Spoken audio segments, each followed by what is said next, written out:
qu'avant tout, je suis soignante. Parce qu'on nous a envoyés à Paris pour soigner les gens. On nous a obligés à tuer des gens parce qu'il n'y avait pas suffisamment de place.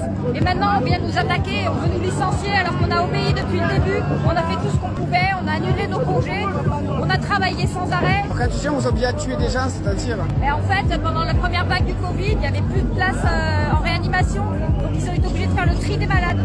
Donc en fait, il y a des gens qui auraient pu être soignés, mais comme il n'y avait pas de place pour les envoyer en réanimation, et ben on les laissait dans les services et on les a laissés crever. Ils ont fermé 100 000 lits d'hôpitaux en 20 ans. Mais tout ça, les gouvernements de gauche, de droite, tous les uns derrière les autres. Ils ont cassé l'hôpital public en fait. Ça fait 20 ans dans les services d'urgence qu'on manifeste pour dire même en temps normal, on n'arrivait pas à fonctionner, on était surchargé de travail. Et maintenant, quand une pandémie arrive, quand un problème arrive, c'est encore pire, on ne peut plus soigner les gens. Et maintenant, on voit bien, dès qu'il y a un problème particulier, le système explose. Et là, on finit par faire du tri des malades, ce qui n'était jamais arrivé. Enfin, moi, ça fait 20 ans que je suis diplômée, j'avais jamais Tri vu des ça. malades. Tri des malades. Enfin, je veux dire, c'est deux lettres en feutre sur un dossier qui dit si tu vas crever ou si tu vas vivre. Il n'y avait pas de place, on nous a obligés à les achever avec des seringues, des ça, personne n'en parle. Et tous les soignants se sont tus parce qu'on a honte de ce qu'on a fait. Enfin, qui peut assumer un truc pareil? Tu te regardes dans une glace, tu as envie de vomir. Si j'ai pas fait ça pour ça, enfin, c'est immonde. Mais c'est une catastrophe ça. Oui, c'est une catastrophe. Parce que vous êtes là pour soigner les gens, alors vous vous retrouvez dans cette position-là, ça va être horrible. C'est horrible. C'est pour ça qu'il y a beaucoup de soignants qui ont abandonné, surtout sur la région parisienne en fait. Parce que le problème c'est que nous on a fait des études et on a voulu être soignants pour soigner les gens, en fait, pour les sauver. Et pas pour se retrouver dans des situations horribles, dans les EHPAD, on n'hospitalisait plus les gens, on les laissait dans les services d'EHPAD et ils ont livré des seringues électriques pour les achever. Dès que j'avais vu le reportage de la presse à conviction de France 3 qui parlait notamment du Rivotril, et on parlait il y avait une médecin qui témoignait, qui était en pleurs, quoi. Elle disait mais quand j'ai reçu les directives du gouvernement, du ministère, clairement, moi j'ai compris, ils me demandaient d'euthanasier des patients. Moi je ne suis pas là pour ça, je suis là pour les soigner. On pouvait les soigner et ils nous ont demandé de les euthanasier. Et elle était en pleurs, elle dit mais qu'est-ce que c'est ça? Mais on était tous en pleurs en fait. On était tous en pleurs, mais qu'est-ce qu'on fait? Enfin, est-ce qu'il vaut mieux pas être dans ces cas-là? Tu te dis, tu es sur le terrain et puis tu vas tout faire pour que la personne elle souffre le moins possible et que on n'est pas responsable. C'est horrible. Ça a été la même chose dans les centres pour handicapés mentaux en fait. Des handicapés qui soignaient depuis 10 ans, 20 ans, qu'ils avaient dans leur centre. Et en fait, ils n'avaient pas le droit de les hospitaliser. Et ils se sont retrouvés en fait à être obligés de les achever sur place. Quand tu meurs du Covid, pour la première vague, parce qu'on n'avait pas de traitement en fait, quand tu mourais du Covid, tu t'étouffais et tu peux pas laisser quelqu'un s'étouffer en fait. Mourir étouffé, c'est abominable. Enfin, c'est impossible de laisser des gens comme ça. S'agripper à ton bras comme ça, en te regardant dans les yeux, en te disant « Secours, sauvez-moi ». Il n'y avait plus de place, on est obligé de les laisser crever. C'est horrible ce qu'on a vécu. En fait, là, je parle de notre gouvernement en termes d'association de malfaiteurs, de criminels, c'est quand même vrai quoi. C'est des criminels ces gens-là. Oui, c'est des criminels ces gens-là. Ils avaient 2 ans pour ouvrir des lits d'hôpitaux. Ils n'en ont pas rouvert un seul. Ils ont laissé les lits fermés et on continue à être submergé de travail. Ils ont embauché personne et maintenant ils veulent nous licencier mais ils sont complètement tarés. C'est ce dont on parlait quand on disait qu'il y avait des dossiers NR non réanimables et R réanimables. En fait, avec un gros feutre sur le dossier, ils écrivaient NR ou R.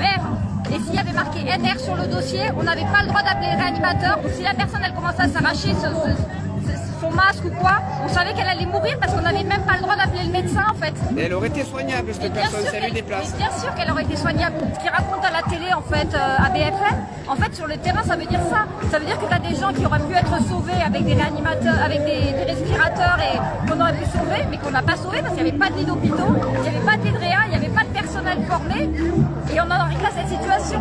Est-ce qu'on l'a dit à ces familles-là? Est-ce qu'on a dit à ces gens-là que leur père ou leur mère ou leur sœur, elles auraient pu être sauvées si on avait eu des places de réa? Non, on leur a pas dit. Je suis atterrée de ce qui se passe, de la situation qu'on vit, qu'on dénonçait nous depuis des années et des années. Ouais, parce qu'il faut bien que les gens comprennent ce qui est en train de se passer, c'est que c'est cette association de malfaiteurs et de criminels qui a pris le pouvoir dans notre pays, que des gens appellent gouvernement. Depuis le début de la crise, ils disent que c'est pour notre santé, mais en fait ils ont encore supprimé des lits d'hôpitaux. Ce qu'il y a derrière la fermeture des lits d'hôpitaux, c'est des gens qu'on achève dans des lits. Et si c'était pour notre santé, pourquoi ils n'ont pas formé du personnel? Pourquoi ils n'ont pas embauché du monde? Pourquoi ils n'ont pas ouvert des lits d'hôpitaux? Pourquoi? Pourquoi là, ils dépensent 60 millions d'euros par mois pour des services de sécu, pour contrôler les passes sanitaires, et qu'ils embauchent toujours personne, qu'ils font toujours personne. Sur quoi ils se basent pour confiner les gens? Ils se basent sur le nombre de places disponibles dans les services de réanimation. Mais s'ils en avaient ouvert, les 100 000 lits qu'ils ont fermés, s'ils les avaient rouverts, eh ben, on n'aurait pas de souci pour soigner tout le monde. On ne serait pas coincés comme on l'est là, en fait. Les vieux comme moi, ça fait 20 ans que je travaille aux urgences, en fait, ils se sont tous barrés parce qu'ils n'en peuvent plus, en fait. C'est ce qui se passe, on n'a pas signé, on n'a pas fait 4 ans d'études, 3 ans d'études pour se retrouver comme ça à achever des gens dans des lits d'hôpitaux, c'est immonde. Et maintenant, on veut nous licencier, mais regardez-vous dans les yeux. Il y a énormément de soignants aujourd'hui, il y en a de plus en plus, il y a des collectifs de soignants qui se réunissent, qui s'organisent, parce qu'ils comprennent pas, en fait, c'est hallucinant ce qui se passe. C'est horrible. Là, on agit sur ce qu'on est nous, enfin notre vie personnelle, de nous obliger à nous vacciner. Parce qu'on parle quand même d'un produit expérimental. Donc voilà, c'est pas. Ils nous font croire que c'est comme les vaccins qu'on a habitués. Moi, je suis pas du tout anti-vaccin. C'est pas un vaccin. Déjà, c'est pas un vaccin. C'est quoi, toi, pour toi? Ils disent une biotechnologie. C'est une expérimentation jusqu'en 2023. Donc, on doit donner le choix à chacun d'accepter ou pas de se faire vacciner, de se faire injecter. Voilà, on n'a pas de recul. Puis nous, dans la santé, on en a vu tellement des scandales sanitaires passer, le sang contaminé, la thalidomide, tout un tas de médicaments qu'on nous faisait injecter aux patients. Et puis au bout du compte, 2, 3 ans, 10 ans, 20 ans après, on nous disant mais c'est hautement dangereux, il faut arrêter tout de suite. Et des scandales comme ça, nous on les voit passer parce que c'est nous qui injectons les produits aux patients. Donc c'est bien que derrière les scandales sanitaires, en fait, nous on voit ce qui se passe parce qu'on est de l'autre côté. Donc c'est pour ça qu'il y a un fort refus des soignants parce qu'ils se disent un scandale sanitaire de plus, parce que si vous ne nous aurez pas quoi. Est-ce que vous avez trouvé des recours juridiques pour faire annuler cette obligation vaccinale? C'est en train de s'organiser en fait petit à petit et ça vient ce qu'on dit chez nous, tiens, ils sont là mes collègues. Et en fait ça vient du terrain, c'est des gens qui s'organisent, qui s'auto-organisent pour lutter parce qu'ils veulent pas quoi. Ça fait tellement d'années qu'on en prend plein la gueule. Ce qu'ils comprennent pas c'est que si on accepte d'en prendre plein la gueule comme ça, si on accepte des conditions de travail dégradées, si on accepte, c'est pour nos patients, parce qu'on les aime, parce qu'on aime ce qu'on fait pas ce métier par hasard. C'est pour ça qu'on fait ça. C'est pas pour faire plaisir au gouvernement ou pour faire plaisir à je sais pas qui. On fait ça parce qu'on aime notre boulot et qu'on voudrait le faire dans des bonnes conditions. Il n'y a que des débutants dans les services parce que la durée de vie d'un soignant, c'est entre 5 et 7 ans dans sa profession. Enfin, des vieux comme moi, il n'y en a presque plus parce que les gens se barrent, parce que les gens n'en peuvent plus. Donc en fait, tu te retrouves qu'avec des nouveaux. Et c'est le problème qu'on a rencontré pendant le Covid, c'est qu'on n'avait que des nouveaux. Et quand on est nouveau, faire fonctionner un respirateur, faire fonctionner, c'est un service de réa, c'est 6 mois d'apprentissage. C'est pas en claquant des doigts qu'on forme quelqu'un à travailler en réanimation. C'est des produits hyper techniques, les médecins étaient débordés. Donc c'était les soignants sur le terrain qui géraient le truc. Donc là, il n'y avait plus de gens formés, il n'y avait plus de vieux soignants, il n'y avait plus tout ça parce qu'ils ont tout cassé.